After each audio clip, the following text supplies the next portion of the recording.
नमस्कार दोस्तों, आपकी अपनी चैनल द स्टडी हब में आपका एक बार फिर से स्वागत है। दोस्तों, आज की वीडियो लेक्चर में हम अर्थालंकार को डिटेल में पढ़ने वाले हैं, तो आप वीडियो को अंत तक जरूर देखिएगा। दोस्तों, जो भी लोग चैनल पर नए हों वो चैनल को सब्सक्राइब कर सकते हैं, साथ ही साथ अपने दोस्तों को शेयर भी कर सकते हैं। आइए दोस्तों, हम स्टार्ट करते हैं। सबसे पहले जानते हैं अर्थालंकार क्या होता है। दोस्तों, जहाँ पर अर्थ के माध्यम से काव्य में चमत्कार होता है वहाँ अर्थालंकार होता है। अब इसके कौन कौन से भेद होते हैं, कौन महत्वपूर्ण भेद है, उनके बारे में हम चर्चा कर लेते हैं। दोस्तों, अर्थालंकार के प्रमुख भेद निम्नलिखित हैं। कौन कौन से? उपमालंकार, रूपक अलंकार, उत्प्रेक्षा अलंकार, संदेह अलंकार, अतिशयोक्ति अलंकार, भ्रांतिमान अलंकार, विभावना अलंकार और मानवीकरण अलंकार। दोस्तों, आपके एग्जाम में इन्हीं अलंकारों से प्रश्न पूछे जाते हैं, तो एग्जाम की दृष्टि से बहुत ही महत्वपूर्ण है। अब हम स्टार्ट करते हैं उपमालंकार को।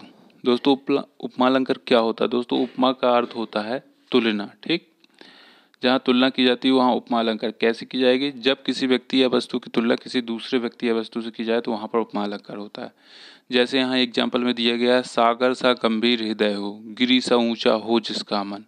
तो दोस्तों, पहले वाले में लिखा है कि सागर सा गंभीर हृदय हो, तो यहाँ पर दोस्तों हृदय की तुलना की जा रही किससे? सागर से, गंभीरता के लिए। तो यहाँ पर दोस्तों आपका हो जाएगा उपमा अलंकार। और दूसरे वाले पार्ट में लिखा है, गिरी सा ऊंचा हो जिसका मन, अर्थात मन की तुलना करी जा रही किससे? गिरी। गिरी माने कि पर्वत। ठीक, पर्यायवाची शब्द है ये पर्वत का। तो दोस्तों यहाँ पर आपका हो जाएगा उपमा अलंकार। उपमा अलंकार पढ़ने के पूर्व आपको ये सब बातें आनी चाहिए। उपमेय क्या होता है, उपमान क्या होता है, वाचक शब्द क्या होता है, साधारण धर्म क्या होता है। तो चलिए इनको हम देख लेते हैं। दोस्तों, उपमेय क्या होता है? उपमेय का अर्थ होता है उपमा देने के योग्य। दोस्तों, अगर जिस वस्तु की समानता किसी दूसरी वस्तु से की जाए तो वहाँ पर उपमेय होता है। दोस्तों, सीधी सीधी बात है कि जिसकी तुलना की जाती है वो उपमेय होता है। उपमान क्या होता है? उपमेय की उपमा जिससे दी जाती है, अर्थात दोस्तों जिस वस्तु की तुलना जिस दूसरी वस्तु से की जाए, ठीक, वो होता है आपका उपमान। अर्थात उपमेय जिसके साथ समानता बताई जाती है उसे उपमान कहते हैं। अभी एग्जाम्पल में आपको एकदम से क्लियर हो जाएगा। और ये तीसरा अंग होता है दोस्तों वाचक शब्द। तो जब उपमेय और उपमान में समानता दिखाई जाती है, जिस शब्द का प्रयोग किया जाता है वो वाचक शब्द कहलाता है। दोस्तों, कोई ना कोई शब्द यूज होगा। जब किसी व्यक्ति की तुलना किसी दूसरे से दिखाई जाएगी तो कोई ना कोई शब्द यूज किया जाता है, वही दोस्तों होता है वाचक शब्द। अगर हम साधारण धर्म की बात करें दोस्तों, तो दो वस्तुओं के बीच समानता दिखाने के लिए जब किसी ऐसे गुण, ये गुण होता है दोस्तों, साधारण धर्म होता है किस किस आधार पर हम समानता दिखा रहे हैं, किस चीज़ की तुलना दिखा रहे हैं, वही होता है दोस्तों आपका साधारण धर्म। जो दोनों में वर्तमान स्थिति में हो उसी गुण या धर्म को साधारण धर्म कहते हैं। दोस्तों, चारों अंग हमने समझ लिए हैं। अब हम एग्जाम्पल जो अभी अभी चर्चा करी थी उनमें इसको देखते हैं। जैसे पहला नंबर लिखा है, सागर सा गंभीर हृदय हो। तो दोस्तों यहाँ हृदय की तुलना बताई जा रही, हृदय की तुलना करना है तो दोस्तों ये उपमेय हो जाता है। ठीक, जिसकी तुलना की जाती है उपमेय, और जिससे उपमेय की तुलना दी जा रही है, सागर से दी जा रही, दोस्तों सागर हो गया उपमान। ठीक, और दोस्तों कोई शब्द यूज होगा तुलना बताने की, सा। अगर यहाँ लिखा सागर सा गंभीर हृदय हो, अगर हम लिख दें सागर गंभीर हृदय हो, तो दोस्तों तुलना तो नहीं होगी। तुलना दिखाने के लिए सा शब्द का यूज करना ही पड़ रहा, तो दोस्तों यही हो जाएगा आपका वाचक शब्द। क्लियर हो गया होगा। और दूसरा जो चौथा नंबर है, साधारण धर्म। तो दोस्तों यहाँ किस चीज़ की तुलना बताई जा रही है? गंभीरता के बारे में बताया जा रहा है। तुलना तो हम हृदय की कर रहे हैं सागर से, लेकिन किस गुण के लिए कर रहे हैं? ये दोनों में गुण है ना, गंभीरता। हृदय में भी गंभीरता गुण है और सागर में। तो दोस्तों यहाँ पर आपका गंभीर जो हो गया वो साधारण धर्म हो गया। उसी प्रकार दोस्तों हम जो नीचे लिखा है, गिरी सा ऊंचा हो जिसका मन, इसमें भी आप देखिए मन की तुलना की जा रही है, इसीलिए मन हो गया उपमेय। और गिरी से तुलना की जा रही, गिरी हो गया दोस्तों उपमान। और सा आपका यहाँ पर हो गया वाचक शब्द। और दोस्तों ऊंचा दोनों में है भैया, यहाँ पर मन और गिरी दोनों में ऊंचा गुण विद्यमान है, यही हो गया आपका साधारण धर्म। तो भाई यहाँ तक हो गया आपका क्लियर। अब हम आगे चलते हैं। उपमा अलंकार आपने समझ लिया होगा। ठीक, अब रूपक अलंकार क्या होता है दोस्तों? उपमा ही अलंकार से थोड़ा सा भिन्न होता है। इसमें क्या होता है दोस्तों, वहाँ पर तो हम तुलना करते हैं, यहाँ पर सीधे मान ही लिया जाता है। एक परिभाषा पढ़ते हैं, क्लियर होएगा। जहाँ पर उपमेय और उपमान में कोई अंतर ना दिखाई दे, ठीक है दोस्तों, वहाँ रूपक अलंकार होता है। अर्थात जहाँ पर उपमेय और उपमान के बीच के भेद को समाप्त करके उसे एक कर दिया जाता है, वहाँ रूपक अलंकार हो गया। समझ गए होंगे।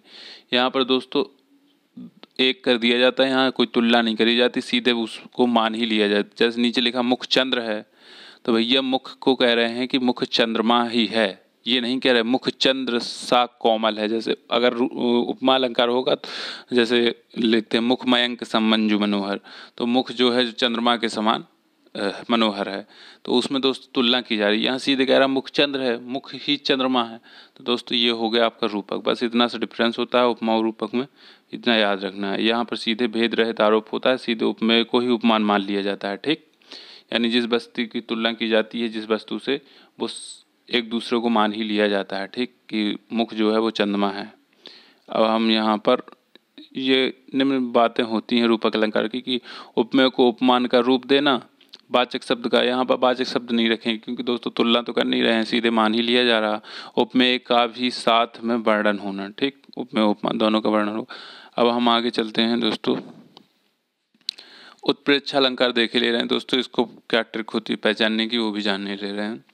जहाँ पर उपमान के ना होने पर उपमेय को ही उपमान मान लिया जाए, ठीक। यहाँ पर उपमान का मतलब आपने अभी समझा कि दोस्तों जिससे तुलना की जाती है, अब वो नहीं है तो क्या कह रहा है कि उपमेय को ही उपमान मान लिया जाता है, माने कि जी की तुलना की जा रही हो उसे ही उपमान मान लिया जा रहा।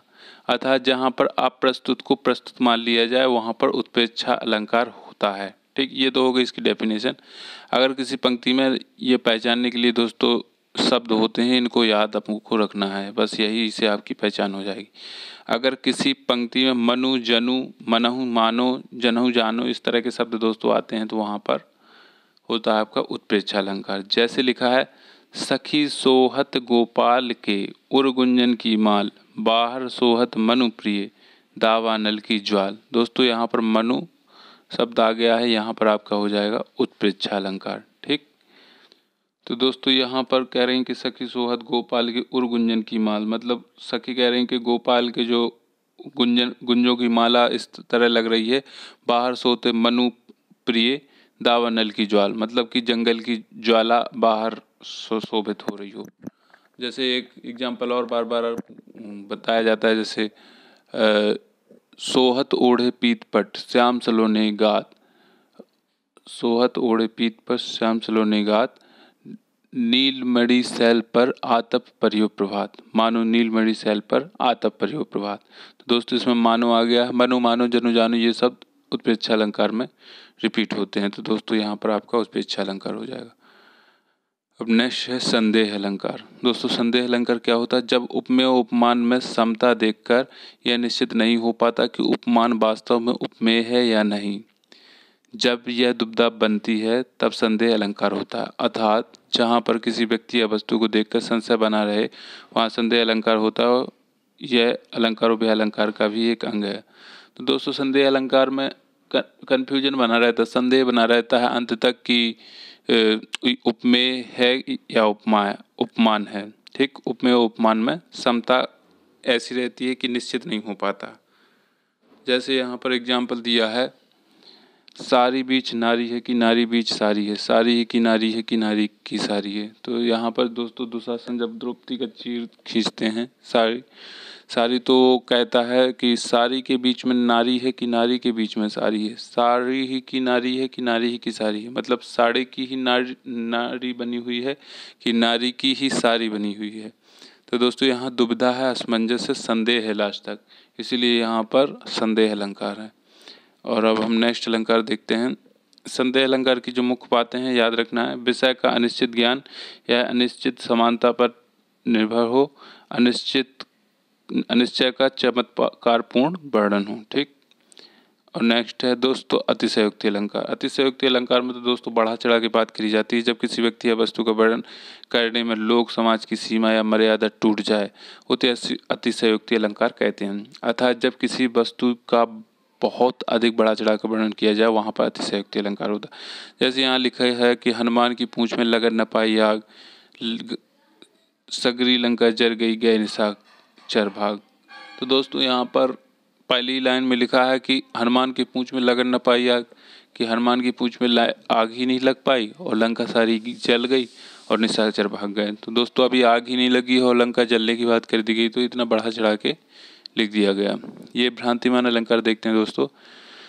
इसमें क्या होता है, जब उपमेय में उपमान के होने के भ्रम हो जाए वहाँ भ्रांतिमान अलंकार होता है। ठीक, अतः जहाँ उपमान और उपमेय दोनों को एक साथ देखने पर उपमान का निश्चयात्मक भ्रम हो जाए, मतलब जहाँ एक वस्तु को देखने पर दूसरी वस्तु का भ्रम हो जाए वहाँ भ्रांतिमान अलंकार होता है। यह अलंकार उभय अलंकार का भी एक अंग। दोस्तों अभी अभी आपने संदेह अलंकार पढ़ा। दोस्तों संदेह अलंकार में निश्चय नहीं हो पाता, वहाँ संदेह बना रहता है, दुविधा बनी रहती है अंत तक। ठीक, और भ्रांतिमान अलंकार में तो दोस्तों भ्रम हो जाता है, मतलब गलत चीज को दूसरी चीज समझ लिया जाता है। जैसे एग्जाम्पल यहाँ देखते हैं, बिल विचार कर नाग सुंड में घुसने लगा विषैला सांप। यहाँ पर दोस्तों विषैला सांप जो है, बिल विचार कर नाग सूंड में घुसने लगा विषैला सांप। जो नाग है वो सूंड में घुसने लग रहा है। काली ईंख समझ बिस्तर को उठा लिया हाथी ने आम। देखिए यहाँ पर नाग को भ्रांति हो गई है, मतलब पूरी कन्फ्यूजन हो गया कि वो हाथी की सूंड को ही बिल मान बैठा है। ठीक, निश्चय कर चुका है वो। और नीचे वाली लाइन में लिखा है, काली ईंख समझ बिस्तर को उठा लिया हाथी ने आप। और जो हाथी है उससे इतना ज़्यादा भ्रम हो गया, उसने निश्चय कर लिया कि ये सांप नहीं, ये काली ईंख है। ठीक, तो वो उस विषधर को उठा लिया है। और जबकि संदेह अलंकार में दोस्तों कन्फ्यूजन था, जैसे सारी बीच नारी है कि नारी बीच सारी है, सारी ही की नारी है कि नारी ही की सारी है, वहाँ निश्चय ही नहीं हो पा रहा था, वहाँ संशय बना हुआ था लास्ट तक। यहाँ तो दोस्तों भ्रम इतना ज़्यादा उत्पन्न हो गया कि मतलब कि जो वस्तु नहीं है उसी को निश्चय रूप से मान लिया गया। जैसे यहाँ पर आपका जो नाग है उसने हाथी की सूंड को मान लिया अपना बिल, और हाथी ने नाग को मान लिया है गन्ना। ठीक, तो यहाँ भ्रम हो गया, इसलिए यहाँ पर भ्रांतिमान अलंकार हो गया। अब हम दोस्तों नेक्स्ट देखते हैं इसमें जो विभावना। विभावना क्या होता है, जहाँ पर कारण के ना होते हुए भी कार का हुआ जाना पाया जाए वहाँ पर विभावना अलंकार होता है। मतलब कोई कारण भी नहीं फिर भी कार हो रहा है। जैसे एग्जाम्पल से समझ में आने वाला है, बिनु पग चले सुने बिनु काना, कर बिनु कर्म करे विधि नाना, आनंद रहित सकल रस भोगी, बिनु बाणी बक्ता बढ़ जोगी। तो दोस्तों यहाँ कह रहा बिनु पग चले सुने बिनु काना, मतलब बिना पैरों के चल रहे हैं और बिना कानों के सुन रहे हैं। कर बिन कर्म करे विधि नाना, कह रहे कि बिना हाथों के बहुत सारे कर्म करे हैं। आनंद रहित सकल रस भोगी, को बिना मुख के सकल रस भोग रहे हैं। और बिनु बाणी बक्ता बढ़ जोगी, वो बिना बाणी के बहुत ज़्यादा बोल रहे हैं। तो दोस्तों यहाँ पर सीधे सीधे है कि मतलब कि कोई कारण भी नहीं है फिर भी वहाँ पर कार्य हो रहा है, तो ये विभावना अलंकार होता है आपका। ठीक, और अब हम नेक्स्ट अलंकार देखने वाले हैं जो है मानवीकरण अलंकार। तो जहाँ पर काव्य में जड़ में चेतन का आरोप होता है, जड़ मतलब होता है निर्जीव, अर्थात निर्जीव वस्तु में चेतन मतलब सजीव का आरोप होता है, वहाँ पर मानवीकरण अलंकार होता है। अर्थात जहाँ जड़ प्रकृति पर मानवीय भावनाओं और क्रियाओं का आरोप हो वहाँ पर मानवीकरण अलंकार होता है। जब प्रकृति के द्वारा निर्मित चीज़ों में मानवीय भावनाओं के होने का वर्णन किया जाए वहाँ पर मानवीकरण अलंकार। बीती विभावरी जागरी, अंबर पनघट में डुबो रही, तास घट उषा नागरी। ठीक दोस्तों, तो दोस्तों यहाँ पर लिखा है बीती विभावरी जागरी, बीती विभावरी जागरी, मतलब कभी कहता है दोस्तों कि हे सखी बीती विभावरी, मतलब रात्रि बीत गई है अब जाग जा। अंबर पनघट में डुबो रही, तारा घट उषा नागरी। दोस्तों यहाँ ये तारा लिखा हुआ है, आपका ताश लिख गया।